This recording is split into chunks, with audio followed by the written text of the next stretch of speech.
नमस्कार, आप देख रहे हो बी मिशन टीवी। सबसे बड़ी खबर मैं आपको बताने जा रहा हूं। ये बड़ी खबर बहुजन समाज के लोगों के लिए सबसे बड़ी खुशखबरी साबित हो सकती है। नगीना लोकसभा सीट पर भीम आर्मी के संस्थापक आजाद समाज पार्टी के प्रमुख चंद्रशेखर आजाद की जीत का रास्ता अब बिल्कुल साफ होता दिखाई दे रहा है। आखिर चंद्रशेखर आजाद की जीत का रास्ता कैसे साफ होता दिखाई दे रहा है? अखिलेश यादव जो कि समाजवादी पार्टी के प्रमुख हैं, उन्होंने चंद्रशेखर आजाद को धोखा दिया, फिर भी चंद्रशेखर आजाद की जीत का रास्ता इस वर्तमान के समय में साफ होता दिखाई दे रहा है। अब तक नगीना लोकसभा सीट की राजनीति दिन प्रतिदिन बदल रही है और सबसे ज्यादा माहौल जिस नेता के पक्ष में बन रहा है वो है चंद्रशेखर आजाद का नाम।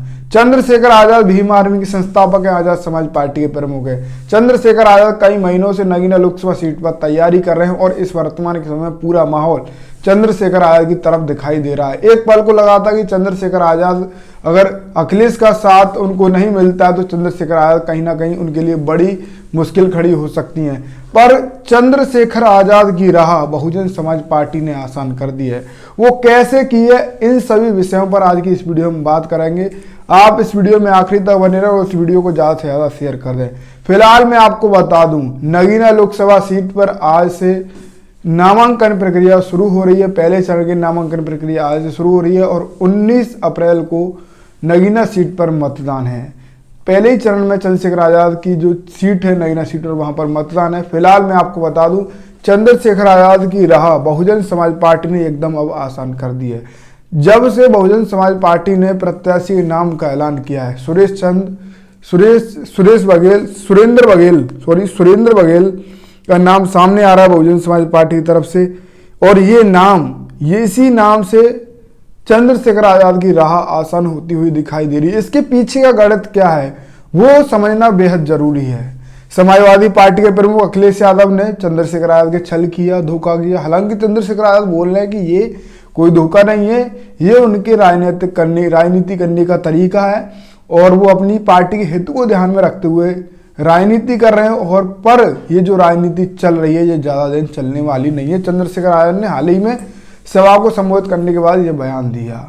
मैं आपको बताने की कोशिश करूं, अखिलेश यादव का साथ चंद्रशेखर आजाद हमेशा लेते आए, चंद्रशेखर आजाद अखिलेश यादव का साथ हमेशा देते आए हैं। कई चुनावों में चंद्रशेखर आजाद ने साथ दिया और उनको ये उम्मीद थी जब मैं चुनाव लड़ूंगा तो समाजवादी पार्टी मुझे समर्थन करेगी, समाजवादी पार्टी का मुझे साथ मिलेगा, पर ऐसा नगीना लोकसभा सीट पर नहीं हुआ। चंद्रशेखर आजाद के खिलाफ मनोज कुमार को मैदान में समाजवादी पार्टी ने उतार दिया। जब से मनोज कुमार को मैदान में उतारा तब से चंद्रशेखर आजाद की राह थोड़ी मुश्किल लग रही थी, पर जब से बहुजन समाज पार्टी ने अपना प्रत्याशी सुरेंद्र बघेल को मैदान में उतारा तब से चंद्रशेखर आजाद की राह आसान हो गई है। जिस पार्टी के नेता से, जिस पार्टी से भीम आर्मी कार्यकर्ता और आजाद समाज पार्टी के कार्यकर्ताओं को उम्मीद थी कि समाजवादी पार्टी हमारा साथ देगी और उनके नेता को भी उम्मीद थी, पर उनकी उम्मीदों पर पानी समाजवादी पार्टी के प्रमुख अखिलेश ने फेर दिया। वो कहते हैं ना कि अपना तो अपना होता है, अपना अपना दर्द जानता है, दूसरा कोई दर्द नहीं जानता। तो ये बात यहाँ नगीना लोकसभा सीट पर सही होती दिखाई दे रही है। चंद्रशेखर आजाद के समर्थक, चंद्रशेखर आजाद और आजाद समाज पार्टी के कार्यकर्ता, भीम आर्मी कार्यकर्ताओं को ये उम्मीद थी कि समाजवादी पार्टी समर्थन देगी, पर समाजवादी पार्टी ने समर्थन नहीं दिया और एक मजबूत धन बल से मजबूत प्रत्याशी मैदान में उतार दिया। क्योंकि चंद्रशेखर आजाद अगर वो ठीक से मेहनत कर दे तो चंद्रशेखर आजाद की राह थोड़ी मुश्किल कर सकता है, पर बहुजन समाज पार्टी ने राह कैसे आसान कर दिया सुरेंद्र बघेल को उतार के, वो हम आपको बता दे रहे हैं। सुरेंद्र बघेल 2022 में विधानसभा का चुनाव लड़े और विधानसभा के चुनाव में उनको मात्र 22,000 वोट मिले और उनकी उम्र भी हो गई है, उम्र दराज व्यक्ति हैं, बड़े बुजुर्ग व्यक्ति हैं। तो जिस तरीके से जो चंद्रशेखर आजाद के सामने संघर्ष करने वाला व्यक्ति होना चाहिए था वो नहीं है और बहुजन समाज पार्टी ने जो प्रत्याशी उतारा है वो प्रत्याशी सुरेंद्र बघेल अब तक सबसे कमजोर प्रत्याशी नगीना सीट पर बताए जा रहे हैं। यानी कि जो सुरेंद्र बघेल प्रत्याशी हैं बीएसपी से, वो मैदान में आना या बीएसपी वहां प्रत्याशी उतारती या ना उतारती, हालांकि बीएसपी तो प्रत्याशी उतारेगी क्योंकि बड़ी पार्टी है, उनको उतारना पड़ेगा। जब माया बहन जी ने कह दिया है, उनका सुरेंद्र बघेल का नगीना सीट पर लड़ना या ना लड़ना एक बराबर है, क्योंकि नगीना लोकसभा सीट पर सुरेंद्र बघेल बिल्कुल भी कहीं भी टक्कर में दिखाई नहीं दे रहे हैं। अब तक के मैं आपको बताने की कोशिश करूं तो उनकी राजनीतिक जो सफर है काफ़ी ज़्यादा गिराफ उनका राजनीतिक सफर में डाउन रहा है। विधानसभा चुनाव में भी 22,000 वोट मिले। तो तमाम लोग ये दावा कर रहे हैं कि मायावती ने चंद्रशेखर आज़ाद को अंदरूनी तरीके से समर्थन दिया है। कहीं ना कहीं मायावती ये चाहती हैं कि चंद्रशेखर आज़ाद आगे बढ़ जाए। मायावती खुल के चंद्रशेखर आज़ाद को समर्थन नहीं कर सकती। कुछ ऐसी पाबंदियां, कुछ ऐसी खबरें निकल कर आ रही हैं जो चंद्रशेखर आज़ाद का समर्थन करने से मायावती को खुल के रोक रही हैं।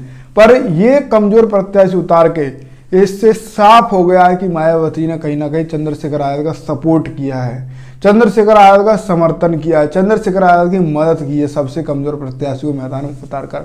उम्मीद ये थी कि काशीराम साहब की बहन मैदान में आ सकती है। अगर काशीराम साहब की बहन मैदान में आती तो चंद्रशेखर आज़ाद काशीराम साहब की बहन के खिलाफ मोर्चा नहीं खोल पाते, उनकी बहन के खिलाफ चंद्रशेखर आज़ाद चुनाव नहीं लड़ पाते।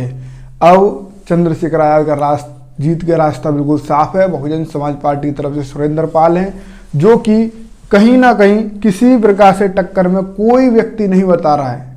मैं बहुजन समाज पार्टी का विरोध नहीं कर रहा हूं, उनके कैंडिडेट चॉइस की विरोध नहीं कर रहा हूं, पर जो राजनीतिक विशेषज्ञ बता रहे हैं कि सुरेंद्र पाल चंद्रशेखर आज़ाद के सामने कहीं तक भी टिकते हुए दिखाई नहीं दे रहे हैं। बीजेपी की तरफ से ओम कुमार को प्रत्याशी बनाया गया है, समाजवादी पार्टी की तरफ से मनोज कुमार को प्रत्याशी बताया गया है, पर जो सुरेंद्र पाल हैं वो बहुजन समाज पार्टी के प्रत्याशी, उनके नाम का ऐलान हो गया था 20 मार्च को, यानी कल ऐलान हो गया था। और अब तक ये खबर है कि सुरेंद्र पाल सिंह बहुजन समाज पार्टी की तरफ से कमजोर प्रत्याशी हैं।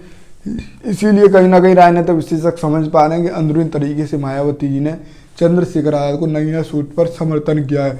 वर्तमान सांसद गिरीश चंद्र जाटव को वहां से हटाकर बुलंदशहर में शिफ्ट करना, अगर गिरीश चंद्र जाटव ही वहां पर रहते तो कहीं ना कहीं वो थोड़ी बहुत टक्कर दे पाते, पर सुरेंद्र पाल सिंह बिल्कुल भी टक्कर में नगीना लोकसभा सीट पर दिखाई नहीं दे रहे हैं। जो भी राजनीतिक ज्ञानी है, जो भी राजनीतिक विशेषज्ञ हैं, जो समझ पा रहे हैं। मनोज कुमार बीजेपी से, समाजवादी पार्टी से मनोज कुमार हैं, और बीजेपी से ओम कुमार हैं। तो ये सब 4 प्रत्याशी हैं। अब देखने होगा चंद्रशेखर आज़ाद के सामने कौन टिक पाएगा कौन नहीं।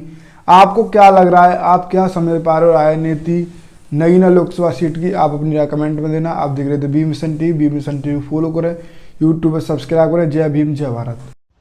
साथियों, जैसा कि आपको पता है, बी मिशन टीवी हमेशा ग्राउंड जीरो की रिपोर्ट आपके बीच रखता है। अगर आपको हमारा काम पसंद आता है तो बी मिशन टीवी को आर्थिक मदद करें, जिससे कि हम यूं ही निरंतर ग्राउंड लेवल पर काम करते रहें।